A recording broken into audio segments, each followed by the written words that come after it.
The Uber is late, not by much, just enough. Enough to remind me that I control nothing. Estimated arrival, 5 minutes. That was 10 minutes ago. He's nearby. He's always nearby. But like most things in life, never here. I watch his icon spin in confusion, like a man trying to find purpose in a world full of noise. He turns left, then left again, then another left.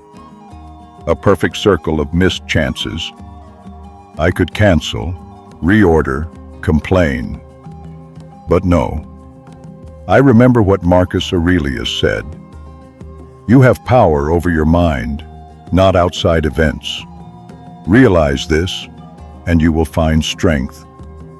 So I sit, in silence, in stillness, in philosophical agony. Because here's the truth. It was never about the car. It was never about being late. It was about ego, control, the illusion that I command the pace of this world. I stare at my phone screen like it's an oracle, refreshing the app, as if enough swipes can bend reality. They can't. I look around. People rush past me, mouths full of caffeine, minds full of complaints. Every single one of them thinks their urgency matters. Deadlines, meetings, appointments. But no one's in control. Not really. The driver texts. I'm close. No punctuation. Just a sentence full of vague hope. I don't reply. Because what am I going to say? So is death. I think of Seneca, how he'd probably walk instead. Then philosophize about blisters and meaning and why sandals build character. I'm not Seneca. I'm a modern Stoic. Wearing sneakers, holding a phone, waiting for a ride I can't control. The irony isn't lost on me. They told us we could summon cars with apps, with power.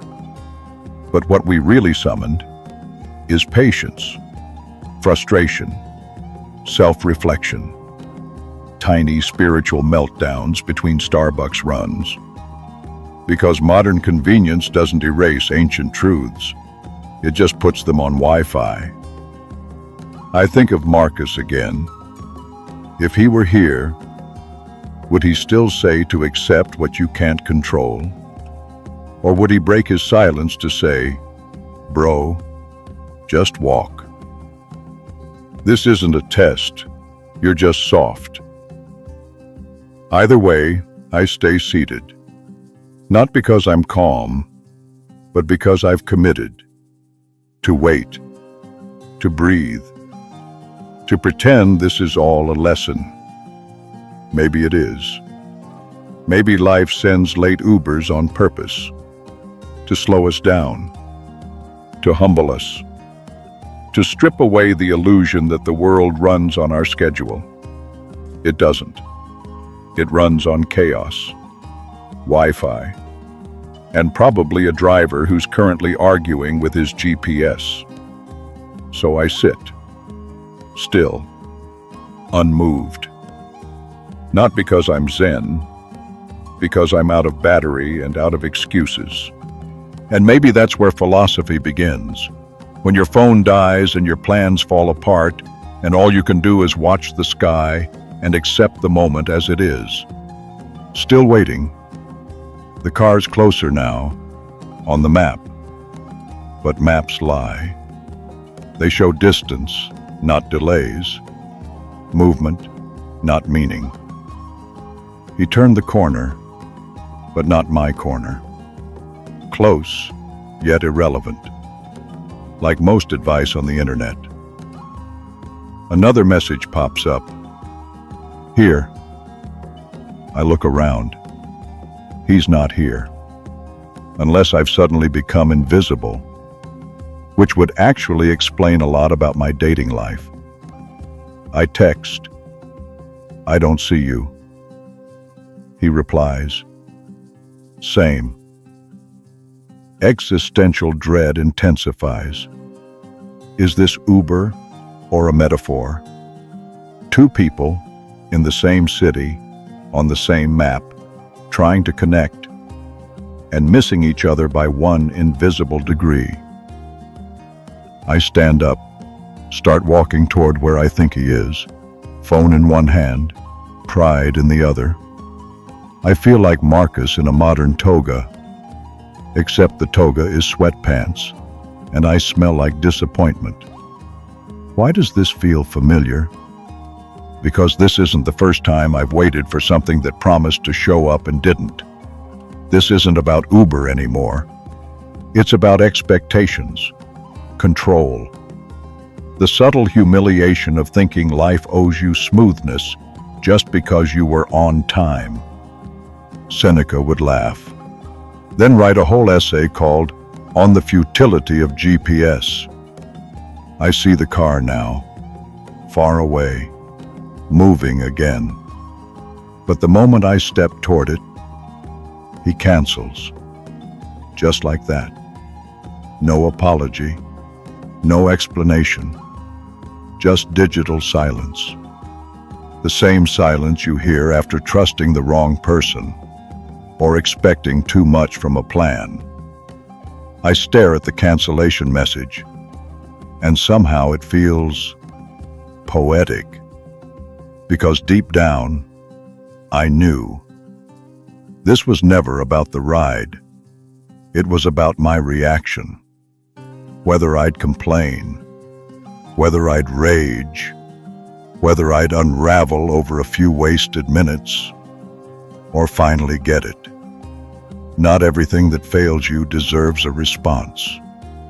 Not every delay is disrespect. Sometimes it's redirection. So I sit back down. No app, no ride, no plan, just presence. And as the city keeps rushing past, I stay still, not defeated, just awake. I don't need to post about this, or make a scene, or seek validation from people who weren't even waiting with me. Because what this world doesn't teach is the power of staying calm when logic says lose it. That's the discipline. That's the edge. That's the uncommon strength of someone who's been disappointed and didn't let it define them. And if you're reading this, watching this, feeling this, you already know it too. You're not here because everything's working. You're here because something didn't. And maybe this space, this pause, isn't just a break in your day. Maybe it's the beginning of how you reclaim it. No need to subscribe out of hype. Do it if you felt something shift, if the silence made sense, if the wait was worth something after all. He canceled, just like that. Like I was never part of the plan. No refund, no apology. Just a soft buzz from the app and a colder wind than before. Funny how quiet things get when the thing you waited for decides it's not coming. I stare at the screen, still, then off, then dark. No vibration, no next step, no plan B. And that's when it hits me. How many times have I done this before? Waited for the reply, the recognition, the opportunity, the sign. Refresh, refresh, refresh. Not because I needed the thing, but because I needed to feel in control, like I mattered to something, like I could make the world move by waiting harder. But life doesn't reward tension. It teaches surrender. And that's the real Stoicism. Not pretending you're above pain, but standing inside it long enough to see what's actually breaking. Your grip, your illusion, your addiction to should. He should have arrived. They should have cared. It should have worked out. But none of that matters now, because the ride is gone, and I'm still here. So I start walking, not to escape, but to return to something older than Uber, older than deadlines, older than needing to be seen, to the kind of motion that doesn't need maps. Step, breathe, step. It's not elegant, it's not impressive, but it's real, and it's mine. Maybe that's what the universe wanted me to realize all along. You don't always get to ride. Sometimes you walk. Not because you're weak, but because the walk is where the clarity lives. No music, no destination, just the steady rhythm of your own breath reminding you you're still moving, you're still choosing, you're still free, even when everything else falls apart. You were never waiting for the ride. You were waiting for the moment you'd stop needing it. And now that it's gone, you can finally begin. No car, no ride, no destination, just pavement. And me. And the realization that the map I was following was never mine. I walked a few blocks. No music, no podcasts, no distractions. At first, the silence was loud. Then it got clearer. Then it got honest. I started hearing things I'd been avoiding. Why do you always need a plan? Why do you wait for permission? Why do you only move when something outside you says it's time? I didn't answer, because I knew.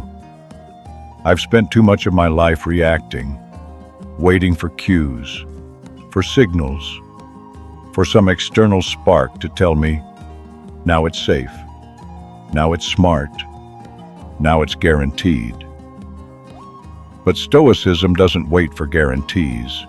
It moves with intention, especially when nothing is promised. You think discipline is about control, but real discipline is about trust. Trusting that the first step matters, even when you don't know where the path goes. Marcus said, if it's endurable, then endure it. If not, stop complaining. But I wasn't enduring pain. I was enduring stagnation. I wasn't hurting. I was hesitating. And that is worse. Because hesitation feels like safety, but smells like slow death. So I walked, not to prove anything, not to perform, just to see what happens when you stop chasing arrivals and start honoring motion. And in that quiet movement, something shifted. The city didn't change. The noise didn't stop. The chaos didn't shrink, but I did. I shrank everything I was holding. The need to be on time, the pressure to look like I have it together, the fear of being lost. And in that shrinking, I found space to breathe, to recalibrate, to be, not just become. That's the irony. We wait for the perfect route, but forget that clarity only comes once you start walking. So if you're stuck waiting for the call, the sign, the right time, don't. Not because the world owes you answers, but because motion reveals them. You're still here, still watching, still breathing, still holding on to something you haven't said out loud. You know what I'm talking about. The thing you've been waiting for, the green light, the message, the validation, the proof that moving forward makes sense. But here's what no one told you: that the world doesn't send confirmations. It sends resistance, delays, silence, cancellations.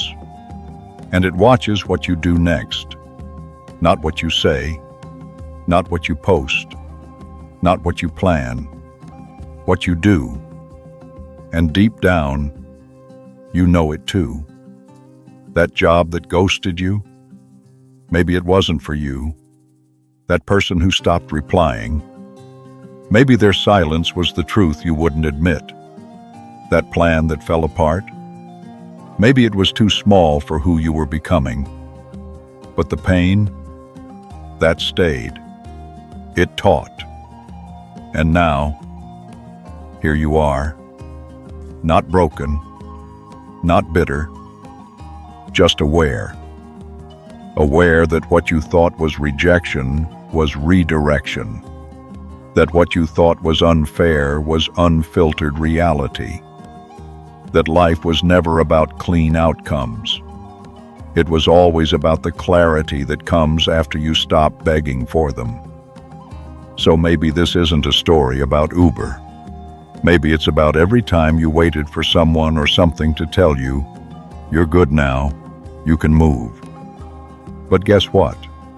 You were always allowed to move, even without the ride, even without the answer, even without applause. Because the moment you started walking, you started returning to your own power. Not loud, not angry, just decided. And now, you're not watching this video by accident. You're here because part of you is done. Done with the delay. Done with pretending. Done with needing someone to say it's time. Because it's already time. You don't need to find the way. You are the way. You're the decision. You're the step. You're the damn permission slip you've been waiting for. And if that part of you just woke up, hold on to it. Because that's not just clarity. That's power. I kept walking. Not because I had a new plan, but because the old one expired. Quietly. Like most illusions do. No grand ending. No breakdown. Just the soft death of an expectation that never belonged to me. And in that absence, I heard something real. Not a voice, not a sign, just a feeling. A calm that only comes when you finally stop trying to control things that were never yours. Like timing, like people, like outcomes. I didn't need that Uber. I needed the wait, the frustration, the silence. Because without them, I wouldn't have seen it. That I've lived too many days on autopilot, waking up to plans I didn't design, reacting to things I never chose, running for results that were never mine to chase. But not anymore. This walk changed nothing around me, but it changed me. And maybe that's the only kind of change that matters. Because when you stop begging life to cooperate, you start learning how to cooperate with life. You notice things, the way your shoulders relax when you finally let go, the way the city sounds less aggressive when your thoughts aren't. You breathe, not out of habit, but out of presence. And you stop asking questions that only fear wants answered. Am I doing it right? Will it be worth it? What if nothing changes? Because you realize you weren't supposed to know. You were supposed to walk anyway. That's the Stoic way. Not perfect, not emotionless, just ready. Ready to move through uncertainty without losing yourself to it. And now, you're here, still watching, still breathing, still choosing. which means you're not lost. You're just in motion, quiet, clear, unapologetic. And if something in you just exhaled, you know what to do. No pressure, no hype, just presence. Hit follow if you want a space that doesn't rush you, sell to you, or scream for attention. This isn't a channel, it's a return to clarity, to strength, to you. Welcome back.